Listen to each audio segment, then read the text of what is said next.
부산에는 부산 복음화와 성시화를 이루기 위해서 부산 성시화 운동본부가 있습니다.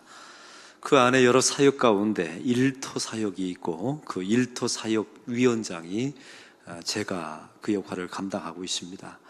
일터 사역이라는 것은 부산 전역에 여러 가지 기업과 관공서와 여러 가지 단체들이 있는데 그 안에 예수 믿는 기독인들의 모임이 있습니다.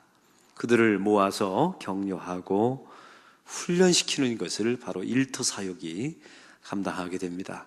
지난주 목요일 날 2017년도 일터 지도자 대회가 제가 주관하는 행사가 수영로교에서 있었습니다. 그 모든 행사를 주관하고 또 강의를 들으면서 들었던 생각을 여러분에게 잠시 소개합니다. 여러분은 자기 자신의 일터와 다시 말하면 직장과 신앙을 연결시키고 있습니까? 주부들은 여러분의 가정생활과 신앙을 아주 구체적으로 연결하면서 살고 있냐는 말입니다. 여러분의 가정과 직장 안에서 하나님의 부르심이 있다는 사실을 날마다 여러분 생각하고 기억하면서 살아가고 있습니까? 우리는 직장 안에서, 일터 안에서 예배드리고 또 신회를 조직하는 거, 이게 중요한 게 아닙니다. 가장 중요한 두 가지가 있다면 여러분의 일터, 특별히 직장과 가정 안에서 성령께서 여러분과 함께 계시다는 사실을 믿으시나요? 여러분 그 성령님과 함께 직장 안에서 교제하고 계십니까? 이걸 묻고 싶은 겁니다. 이 땅에 오신 성령님은 방언이나 하게 하려고 신비나 기적이나 일으키려고 이 땅에 오신 성령이 아닙니다. 그건 부차적인 역할이고요. 가장 중요한 건 하나님의 백성들이 핍박을 받아서 흩어진 디아스포라가 되었습니다. 곳곳에 소아시아 7지역에 환란을 피해서 도망갈 수밖에 없었죠. 그런데 육체를 가지신 예수님께서 그들과 함께 하는 데는 제한이 있었습니다. 그래서 육체를 가지신 예수님은 승천하십니다. 그리고 그 예수의 영이신 성령께서 이 땅에 오십니다. 왜냐하면 시간과 공간을 뛰어넘어서 하나님의 백성들과 함께 하기 위함입니다. 그 일터 속에, 삶의 현장 속에, 가정 속에 성령께서 함께 하시려고, 여러분을 격려하시려고, 힘내라고, 내가 함께 하고 있다고, 이럴 때는 이런 결정, 이런 선택을 해야 된다고 바로 여러분의 일터에서, 여러분의 가정에서 말씀하기 위해서 성령이 이 땅에 오신 겁니다. 할렐루야. 그래서 가장 중요한 것은 성령과 여러분의 삶의 일터 안에서, 가정 안에서 교제하셔야 합니다. 두 번째는, 가장 중요한 것은 여러분의 일터 안에서 여러분 주변에 많은 동료들, 상사들, 후배들, 또 부하들이 있을 것 아닙니까? 여러분 그 직장 사역에 있어서 가장 중요한 것은 그들을 향해서 이렇게 박수를 쳐줘야 된다는 거예요. 잘했다고, 힘내라고. 그게 가장 중요한 직장 사역이라는 겁니다. 그럼 여러분에게 묻습니다. 여러분이 예수 믿는 사람이라는 것을 직장 사람들이 알면 우리를 주목해 보죠. 어떻게 사나? 저 사람의 인격은 무엇이나? 여러분 이게 사실 엄청나게 부담스러운 상황이에요. 교회 와서 저하고 여러분은 이 1시간 보면 되는데 일주일 내내, 아니 하루 종일 여러분을 쳐다보고 있단 말이죠.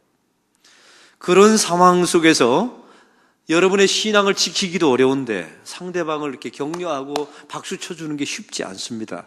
그러면 이 일을 왜 해야 될까요?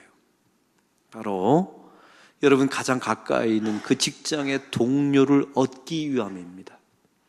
그렇게 해야 그들의 마음이 열리겠죠. 그리고 여러분이 언젠가 복음을 전하게 될 때 받아들이게 될 것입니다. 사랑하는 성도 여러분, 오늘 말씀 가운데 보면 사도 바울이 유대인들을 얻기 위해서 어떤 일을 했는가가 성경에 소개되어 있습니다. 사도 바울은 3차 전도 여행을 마치고 이제 예루살렘에 올라가게 됩니다. 예루살렘에 올라갔더니 예루살렘의 교회 담임 목사인 야고보와 장로들이 사도 바울을 영접했다, 환영했다라고 나와 있습니다. 그런데 이 당시에 예루살렘에 사도 바울이 올라갔을 때는 오순절 전날이었습니다. 흩어져 있는 하나님의 예수를 믿는 개종된 그리스도인들이 모여서 오순절을 지키기 위해서 수만 명이 예루살렘 교회에 모여져 있는 상태였습니다. 여러분, 여기서 주목해 보아야 될 단어가 있습니다. 예수님을 믿는 정통 유대인입니다. 이 사람들은 본래 유대인이었어요. 그런데 모세오경만 믿고 하나님만 믿었던 사람들이죠. 근데 어떤 계기가 되어서 복음을 듣고 예수님을 영접하게 되었단 말이죠. 그런데 이들은 또 한 가지, 자기의 구약의 율법, 규례와 관례를 다 지키는 사람들이었어요. 예수님을 영접했지만 할례도 행했습니다. 안식일도 지켰습니다. 그리고 구약에 나와 있는 여러 가지 절기도 다 지키는 사람들이었어요. 여기는 이유가 있었습니다. 왜냐하면 이때가 과도기였기 때문에 그래요. 이 당시에 오늘 본문 사도행전 21장의 상황에 보면 신약 성경이 기록되어 있습니까? 기록되어 있지 않습니까? 신약 성경 어느 것도 기록되어 있지 않는 상태예요. 구약의 율법과 예수님이 어떤 연관이 있는지가 해석되어 있지 않는 그런 상태였습니다. 바로 그런 시기에 유대교에서 개종한 그리스도인들이 있었는데 이 예루살렘 교회 안에 문제가 한 가지 발생했어요. 사도 바울에 대한 거짓 소문이 퍼지게 된 겁니다. 오해가 생기게 된 거예요. 왜냐하면 그 당시에 정통 유대인들이 사도 바울이 얼마나 미혹했습니까? 자기와 함께 했던 사람인데 기독교로 개종해서 복음을 전하고 자기들이 죽인 예수님을 구주라고 말하고 돌아다닌단 말이죠. 그래서 거짓 소문을 퍼뜨리게 됩니다. 그 거짓 소문이 무엇인지 오늘 성경의 21절은 이렇게 말합니다. 다 같이 읽겠습니다. 21절입니다. 내가 이방에 있는 모든 유대인을 가르치되 모세를 배반하고 아들들에게 할례를 행하지 말고 또 관습을 지키지 말라 한다음을 그들이 들었도다. 여러분, 정통 유대인들이 이런 소문을 퍼뜨리게 됩니다. 모세를 배반하였다. 많은 아들들에게 사도 바울이 할례를 하지 말라라고 말하고 유대인들의 모든 관례를 무시했다는 겁니다. 이런 거짓 소문이 퍼뜨려지게 된 거예요. 여러분, 이 말씀을 보면 특별히 사도 바울은 이게 전적으로 사실이 아니었음을 알 수가 있습니다. 이게 오해였어요. 그 증명을 해보면 사도행전 15장에 보면 예루살렘 1차 공회가 열리게 됩니다. 그때 다루졌던 여러분 제목을 기억하십니까? 이 당시에 이방 사람들이 예수를 점점 믿기 시작하는 겁니다. 그런데 그 이방 사람들에게 할례를 자꾸만 유대인들이 종용하는 거예요. 예수를 믿는 거 좋다. 근데 할례를 해라. 또 유대인의 관례를 지켜라. 안식일을 지켜야 된다. 이러면서 수많은 조항을 들이대면서 그들을 압박하고 부자유하게 만든 거예요. 사실은 구원에 할례가 관련이 있습니까? 없습니까? 사실은 없지요.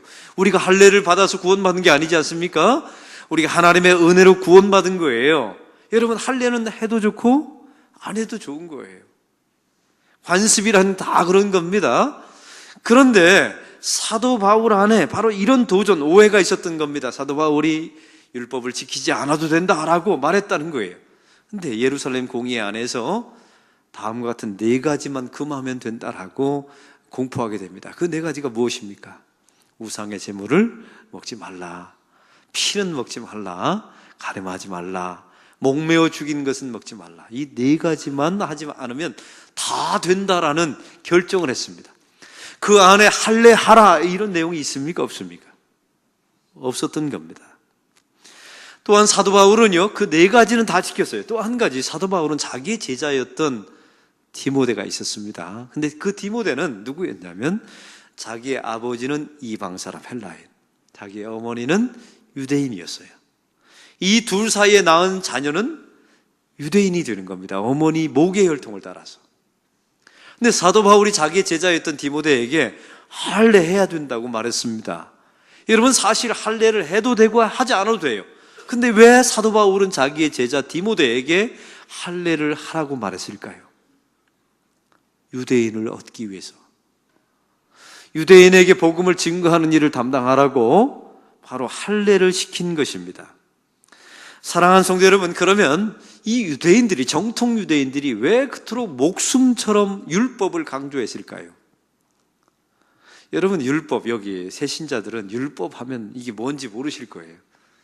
구약 성경에 보면 성경에 하라 하지 말라라는 몇 가지 계명들이 쭉 나와 있는데, 그것을 다시 말하면 예수 믿는 사람들이, 하나님의 백성들이 살아야 될 규칙이라고 보면 정확합니다. 그러면 하나님께서 그 규칙을 주신 목적이 무엇일까요? 두 가지 이유가 있습니다. 여러분 십계명의 예를 들어보겠습니다. 여러분 십계명을 잘 지키면 하나님이 좋아집니까? 여러분에게 유익이 있습니까? 우리에게 유익이 있어요. 살인하지 말라, 그걸 지키면 공동체가 생명이 보장돼서 지켜질 수 있잖아요. 하나님에게 좋은 게 아닙니다. 우리에게 좋아요. 간음하지 말라, 그걸 지키면 내 가정을 보호할 수 있는 것 아닙니까? 이 말은 그거 간음하지 말아야 너는 구원받는다, 이런 이야기 아닙니다. 너는 하나님의 백성이 되었으니까 가정을 지켜내야 된다. 나는 너의 가정을 보호하기를 원한다. 이런 고백의 내용이었던 것입니다.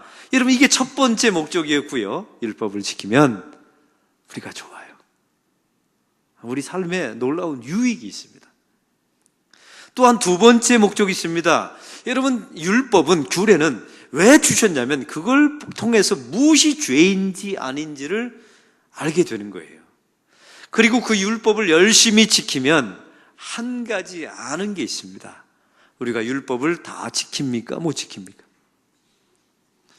이쪽 그룹은 좀 덜 솔직하신 것 같아요. 여러분 성경에 하나님께서 하라 하지 말라라고 하는 수많은 내용들이 있죠. 여러분 일주일 동안에 다 지키셨나요? 못 지키셨나요? 못 지켰죠. 참 우리는 선한 양심이 있기 때문에 이걸 다 알아요. 하나님께서도 그걸 알고 있었던 겁니다. 하나님은요 율법을 다 지키라고 주신 건 아니에요. 지키지 못했을 때 드리는 제사법도 이미 성경에 다 나와 있어요. 하나님이 그걸 다 알고 계셨던 거죠. 율법을 열심히 지켜봅니다. 나에게 유익이 되니까. 그런데 안 되는 거예요. 완벽하게 지켜지지 않는 겁니다. 그럼 우리가 뭐라고 고백합니까? 하나님, 그러므로 저는 죄인입니다. 스스로 나의 죄를 그러므로 해결할 수가 없습니다. 그래서 결론이 이렇게 되죠. 예수님이 대신 나의 죄를 대속해 주는 예수님이 필요합니다. 이게 율법을 주신 목적입니다. 사랑하는 성도 여러분, 그래서 성경은 사도 바울을 통해서 율법을 몽학선생이라고 말하지 않습니까? 몽학선생, 초등학교 선생이 역할을 하는 것이 율법이라는 거예요. 우리한테 세상의 위험한 길을 갈 때마다 초등학교 선생님이 이러는 겁니다. 야, 이거 가면 위험해. 이거 해야 된다. 이때는 아침에 일어나면 양치질부터 해야 돼. 이렇게 초등학교 선생님이 꼬치꼬치 하나씩 가르쳐 주잖아요. 그리고 우리를 끌고, 그 초등학교 몽학선생 율법이 우리를 끌고 메시아인 예수 그리스도에게로 우리를 인도한다는 겁니다. 예수님 앞에 서면 이제 몽학선생인 율법이 이렇게 말한다는 거예요. 나의 역할은 끝났으니까 너는 이제 예수님께 너의 죄의 문제, 인생의 문제를 해결받아 하고 예수님께 우리를 바톤 타치해 준다는 겁니다. 이게 바로 율법의 목적입니다. 사랑하는 성도 여러분, 우리는 율법을 완벽하게 지킬 수도 없습니다. 지키라고 주신 것도 아닙니다. 못 지키면 한 가지 하면 돼요. 나는 죄인입니다. 예수님이 필요합니다. 그런데 이 거짓 소문을 퍼뜨렸던 유대인들은 한 가지 문제가 있었습니다. 이 사람들은요, 율법을 구원의 조건이라고 말한 거예요. 율법을 지켜야, 십계명을 지켜야 하나님의 백성이 될 수 있고 구원받을 수 있다, 이걸 말한 겁니다. 여러분, 이걸 사도 바울이 정면으로 거부했죠. 아니다. 로마서 1장 17절, 오직 의인은 믿음으로 말미암아 살리라. 하나님께서 우리를 의인 삼아 주신 것은 율법을 지킴으로 나의 행위를 통하여 얻은 것이 아니라 오직 하나님을 믿는 믿음. 그 믿음은 누가 주셨다고요? 하나님의 은혜로 우리에게 공짜로 주신 거예요. 할렐루야. 이걸 사도 바울이 말했으니 정면으로 부딪히게 된 겁니다. 이들은, 정통 유대인들은 율법을 지켜야 구원받는다, 내가 선민이 된 것은 율법을 지켰기 때문이다 라고 말하게 된 것입니다. 이것을 율법주의자라고 말하고, 그들은 자기 율법을 지킨 것을 자기의 의로 여겼어요. 다시 말하면 자랑했다는 겁니다. 그걸 자랑하라고 주신 게 아니잖아요. 내가 죄인임을 알고 나에게 유익되었기 때문에 누리라고 준 거죠. 근데 그걸 자랑했어요. 또 심지어는 율법을 못 지키는 사람을 정죄했습니다. 이게 문제였던 거예요. 또 한 가지, 이 정통 유대인들은요, 나는 율법을 다 지켰다고 말하고 돌아다녔습니다. 여러분, 율법에는 두 가지가 있는데 형식이 있고 내용이 있어요. 내용이 무엇입니까? 하나님을 사랑하고 이웃을 사랑하는 거예요. 이 정통 유대인들은 내용은 하나도 안 지키면서 껍데기만 지킨 거예요. 그래 놓고 다 지켰다고 말하죠. 그러니 자기 자신을 뭐라고 생각했을까요? 의인이라고 생각하는 겁니다. 의인은 속죄받을 필요가 있습니까? 없습니까? 없지요. 그러므로 예수님이 필요합니까? 필요 없습니까? 필요 없죠. 그래서 예수님을 죽여버린 겁니다. 예수님이 이 땅에 오셔서 너희는 다 죄인이다. 그러므로 스스로 죄를 해결할 수 없다. 그러므로 속죄한 내가 필요하다. 내가 그 문제 때문에 왔다 했는데 그 예수님을 죽인 거예요. 이유가 뭐예요? 그들은 의인이라고 생각하기 때문에. 바로 이런 문제에 빠진 겁니다. 그들은 스스로 지켰다고 위선을 떤 거죠. 내용은 지키지 않았으면서. 이런 바리새인과 서기관과 정통 유대인들을 향하여 예수님이 어느 날 찾아오셨습니다. 그러면서 기가 막힌 말씀 한마디를 하십니다. 얘들아, 여러분 보십시오. 여자를 보고 음욕을 품으면 다 간음했다라고 말해버린 겁니다. 그 당시에 여러분, 이 내용은 구약의 율법에 없어요. 구약의 율법은 무엇입니까?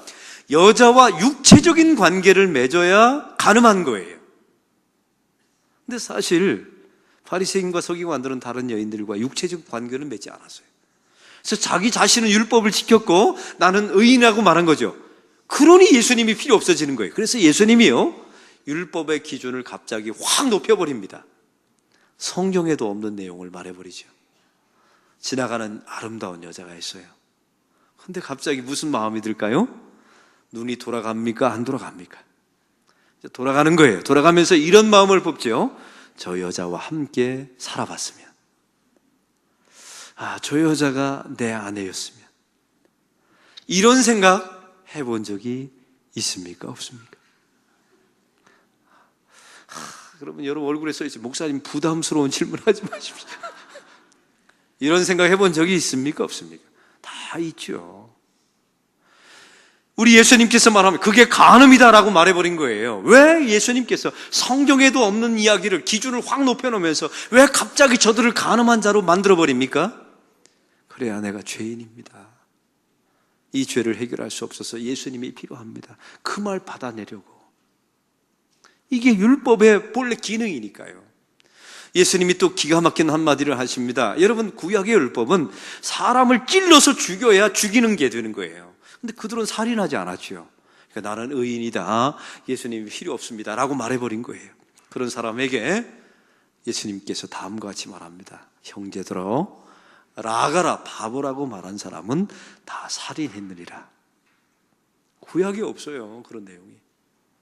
예수님께서 여러분 형제들어, 자기 남편들어, 아내들어 바보라는 이야기 해본 적 있습니까? 없습니까? 저는 제 아내에게 속으로 말한 적이 많습니다. 이런 바보. 3부 예배 시간엔 이걸 좀 자제할 계획이에요. 왜냐하면 3부 예배 제 아내가 있기 때문에. 나 바보라고 말한 적이 있습니까? 없습니까? 있어요. 그게 살인자라고 말하고 있어요. 여러분, 왜 예수님께서 성경에 없는 내용을 왜 확대시켜서 율법의 기준을 높였을까요? 그래야 죄인됨을 토설받으니까. 근데 이 정통 유대인들은 그걸 받아들이지 않았습니다. 끝까지 나는 의인이라고 주장하고 대신 예수님을 죽였죠. 여러분, 누구를 많이 닮았습니까? 나를 많이 닮았습니다. 우리를 많이 닮은 겁니다. 율법의 목적이 있습니다. 그것은 바로 진단 기능입니다. 율법에는 치료 기능이 없어요. 이건 죄다 아니다, 병들었다, 죽었다, 이것만 판단하는 겁니다. 여러분, 병원에 가서 엑스레이를 딱 찍었어요. 찍고 나서 나오면서 나는 엑스레이 찍었더니 병이 나았다, 이렇게 말하는 사람이 있다면 그 사람은 누구입니까? 미친 사람이에요. 미친 사람. 약을 먹어야 치료받죠. 의사의 집도 아래 수술 받아야 치료받죠. 그것은 바로 은혜와 하나님의 복음이 우리를 치유하는 것입니다. 그게 여러분, 율법의 기능은 진단 기능만 있는 거예요. 율법의 기능은 무엇입니까? 하나님의 은혜로 우리의 신분을 바꿔주셨어요. 만세 전부터 우리를 예정하셨어요. 선택하셨습니다. 나의 공로와 나의 의와는 아무런 상관없이 하나님께서 우리를 전적인 선택으로 구원해 주셨어요. 신분을 바꿔주셨어요. 우리는 거지였는데 왕자로 바꿔주셨단 말이에요. 그다음에 주님께서 어느 날 오셔서 그러는 겁니다. 하나님이, 야, 이제 신분 바꿨으니 옷을 바꿔 입어라. 그 옷이 율법이었던 겁니다. 사랑하는 성도 여러분, 그 율법을 갈아입으라고 말할 때 여러분, 그걸 부담스러워 하시면 안 돼요. 그거 갈아입어야 내 신분대로 살아갈 수 있고요. 여러분의 신분이 증명되는 겁니다. 처음에는 불편하죠? 아니요. 시간이 점점 지나면 익숙해지고 편해집니다. 여러분, 그래서 예수 믿는 사람에게 살인하는 옷은 안 어울려요. 여러분, 그렇게 말하는 겁니다. 우리는 누군가를 살리는 옷이 어울리는 거죠. 누군가를 비판하고 누군가를 험담하는 것은 여러분에게 어울리는 옷이 아닙니다. 바로 이게 율법의 기능이었던 것입니다. 오늘 사도 바울은 율법을 부정하거나 거부한 것이 아니었습니다. 그는 지켰습니다. 단지 한 가지, 율법은 구원의 조건이 아니라고 말했을 뿐이에요. 이것이 미움을 산 것입니다. 근데 오늘 성경에 이제 그 다음 내용입니다. 야고보와 장로들이 이제 큰일 났어요. 사도 바울이 모함을 받고 있잖아요. 오해를 받고 있잖아요. 그래서 이걸 어떻게 풀어줄까 고민하다가 다음과 같은 제안을 합니다. 이 예루살렘 교회 안에 나실인 4명이 있는데 이 사람들이 하나님께 서원을 했나 봅니다. 이 서원 결례가 끝나는 날이 되면 이 사람들은 성전에 올라가서 8일 동안 머물다가 마지막 날 8일째 하나님께 양을 드리고 예물을 드리고 그리고 성 밖에 나가서 머리를 자르는 거예요. 이게 구약에 나와 있는 율법이며 규칙입니다. 근데 이 4명의 나신인에게 한 가지 문제가 있는데, 이제 모든 서원이 끝났는데 하나님 앞에 예물을 드려야 되는데 돈이 없는 겁니다. 왜냐하면 이 당시에 예루살렘 교회가 어느 상태였다고요? 기근 환난 상태였다고 말씀드렸잖아요. 이걸 야고보 담임 목사와 장로들이 알고 사도 바울에게 이런 제안을 하는 겁니다. 우리가 당신에게 돈을 줄 테니, 그 돈은 또 무슨 돈이었냐면요, 사도 바울이 가져온 구제원금이었어요. 그걸 주면서 이 돈을 가지고 그 나실인 4명을 데려다가 그 돈을 당신이 주고 성 밖에 나가서 그들의 머리를 당신이, 사도 바울이 깎으라는 겁니다. 그렇게 되면 오해를 벗을 수가 있잖아요. 율법을 지키지 말라고 말했다, 율법을 폐기하라고 말했다, 이런 오해를 벗을 수 있는 것 아닙니까? 이런 제안을 한 겁니다. 여러분이라면 그 제안을 받겠습니까? 안 받겠습니까? 사도 바울은 받아들였습니다. 그리고 그 헌금을 가지고 그들에게 돈을 주어서 예물을 드리게 하고 성 밖에 나가서 그들의 머리를 깎아주었어요. 증명했다는 겁니다. 나는 율법을 부정하는 사람이 아니라 나는 율법을 지키는 사람이라는 것을 보여준 거예요. 사랑하는 성도 여러분, 그럼 묻습니다. 사도 바울은 자기의 오해를 벗으려고 이 일을 했을까요? 아니요. 여러분, 본래 위대한 사람은 오해를 받기 마련입니다. 하나님 앞에 의로운 사람들을 보세요. 여러분, 노아 산 꼭대기에 올라가서 100년 동안 자기의 배를 만듭니다. 이거 오해받을 상황 아니에요? 다 오해받습니다. 아브라함 아들을 낳을 것이라고 말하는 25년 동안 아들 하나를 얻지 못합니다. 여러분, 오해될 상황 아닙니까? 예수 제대로 믿으면 다 오해받을 수밖에 없는 상황이에요. 여러분, 사도 바울은 그러면 이 율법을 지킨 것은 타협한 것입니까? 지금까지 얼마나 사도 바울이 험악하게 예루살렘까지 올라왔어요. 주 예수께 받은 사명, 하나님의 은혜의 복음을 증거하는 일을 마치려 하면은 나의 생명을 조금도 귀한 것으로 여기지 아니하노라 라고 목숨을 걸고 올라왔잖아요. 그러면 이 정통 유대인들이 바라볼 때 그들은 율법을 지켜야 구원받는다라고 말하면 아니다, 율법을 지켜서 구원받는 것이 아니라 예수를 믿어야 구원받는다라고 말하면서 이 율법을 행하는 것을 거부해야 되잖아요. 근데 왜 했을까요? 타협한 겁니까? 이것은 유대인들을 얻기 위한 것이라고 성경은 말씀하고 있습니다. 만약에 야고보 담임 목사와 예루살렘 그 장로들이 이렇게 말했다고 합시다. 당신 이런 헛소문 오해가 있는데 저 정통 유대인들 앞에 가서 이렇게 말하십시오. 율법이 유일한 구원의 조건입니다. 율법을 지켜야 구원받습니다 라고 말하라고 시켰다면 사도 바울은 했을까요? 안 했을까요? 안 했습니다. 아마 그것 때문에 순교를 각오했을지도 모릅니다. 율법은 지킬 수도 있고 안 지켜도 됩니다. 여러분, 아까 말씀드렸죠. 못 지키는 경우도 있어요. 이래도 되고 저래도 됩니다. 사실 구원은 믿음으로 말미암아 얻는 것이니까요. 사도 바울은 유대인들을 얻기 위해서 율법의 자리로 나아가게 된 것입니다. 우리 교회는 당회가 있습니다. 우리 안락교회 모든 중요한 결정, 정책을 다 결정하죠. 근데 참 신기한 것은요, 이 첨예한 문제를 가지고 이렇게 당회원들이 아주 극단적으로 대립하는 경우들이 간혹 있어요. 근데 제가 이 문제를 하나님 어떻게 풀까요? 고민하다가 좋은 방법을 하나 발견했어요. 이게 뭐냐면, 일단은 담임 목사가 요즘 바뀐 겁니다. 이렇게 웃으면서 장로님들 긴장 좀 푸세요. 긴장 풀라고 말해놓고 말씀드리고 그 다음에 말합니다. 제 멘트를 들어보십시오. 진리인 것은 죽을 때까지 싸워서 이겨야 되지만 진리 아닌 것은 이래도 좋고 저래도 좋은 것 아닙니까? 좀 속도가 늦어도 좋고 빨라도 좋고 실패해도 좋고, 왜? 실패를 통해서 교훈을 얻으면 되니까요. 진리 아닌 것은 우리가 이래도 좋고 저래도 좋은 것 아닙니까? 혹시 서로 좀 합의 좀 해주세요 라고 말하고, 합의가 또 안 되면 이제 이게 진리가 아니니까 표결로 합시다. 이런 방식으로 하면요, 놀라운 사실은요, 서로 마음이 안 상해요. 그리고 사람을 얻습니다. 사랑하는 성도 여러분, 이게 맞습니다. 오늘 성경의 말씀을 보십시오. 사도 바울은 자기의 오해를 풀기 위해서 간 것이 아니었습니다. 고린도전서 9장 19절 20절에 나와 있습니다. 내가 읽겠습니다. 내가 모든 사람에게 자유하였으나 스스로 모든 사람에게 종이 된 것은 더 많은 사람을 얻고자 함이라. 유대인들에게는 내가 유대인과 같이 된 것은 유대인을 얻고자 하며, 율법 아래 있는 자에게는 내가 율법 아래 있지 아니하나 율법 아래 있는 자같이 된 것은 율법 아래 있는 자들을 얻기 함이라. 할렐루야. 진리를 지키는 것은 목숨을 걸고 지켜야 합니다. 그러나 그 나머지 것은 다 타협해도 됩니다. 다 양보해도 됩니다. 이래도 좋고 저래도 좋은 거예요. 여러분, 세상에서 기업을 운영하거나 인간관계가 좋은 사람들을 보십시오. 다 특징이 있어요. 여러분, 이런 지혜는 배우셔야 돼요. 중요한 문제, 나의 소명과 신념에 관련된 문제는 절대로 타협하지 않아요. 그런 사람들. 근데 그것 빼놓고 모든 것은 다 타협할 줄 압니다. 여러분, 한국 사회는 이걸 잊어버렸어요.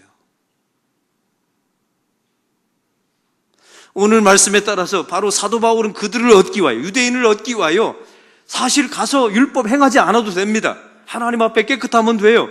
그러나 그 율법을 지켜냈어요. 어떤 분이 저에게 묻습니다. 목사님, 제사 음식을 먹어야 됩니까? 먹지 말아야 합니까? 근데 사도 바울이 이미 정답을 말했잖아요. 사도 바울 당시에는 모든 고기는 다 우상들에게 제사를 드리고 고기가 유통되었습니다. 이게 유통 구조예요. 그러니까 고기를 먹으려면 다 이미 우상에게 바쳐진 우상 제물을 먹을 수밖에 없어요. 근데 이 문제 때문에 믿음이 연약한 사람들이 이걸 먹을까 말까 고민하고 있었던 거예요. 근데 사도 바울이 기가 막힌 말을 합니다. 저 믿음이 연약한 자가, 우리는 고기는 먹어도 돼요. 여러분, 고기가 무슨 죄가 있습니까? 지 발로 걸어가서 제사했나요? 고기는 죄가 없어요. 그 고기를 갖다 바친 사람들이 잘못인 거죠. 그러면 음식은요, 선악이 아닙니다. 사실은 그렇죠. 다 먹어도 돼요. 그런데 믿음이 연약한 자가, 우리는 양심에 거리낌이 없는데 우리가 우상에 바친 음식을 먹어서 믿음이 연약한 자가 시험이 된다면 사도 바울이 이렇게 말하죠. 나는 일평생 고기를 먹지 않겠다고. 그리고 사도 바울은 고기를 끊습니다. 그 맛있는 고기를 일평생 안 먹어요. 누구를 얻기 위해서요? 믿음이 연약한 자를 얻기 위해서. 얼마나 기가 막힌 내용입니까? 사랑하는 성도 여러분, 성도는 물과 같아야 합니다. 동그란 그릇에 담기면 동그란 물이 되고 네모난 그릇에 담기면 네모난 모양의 물이 되는 거예요.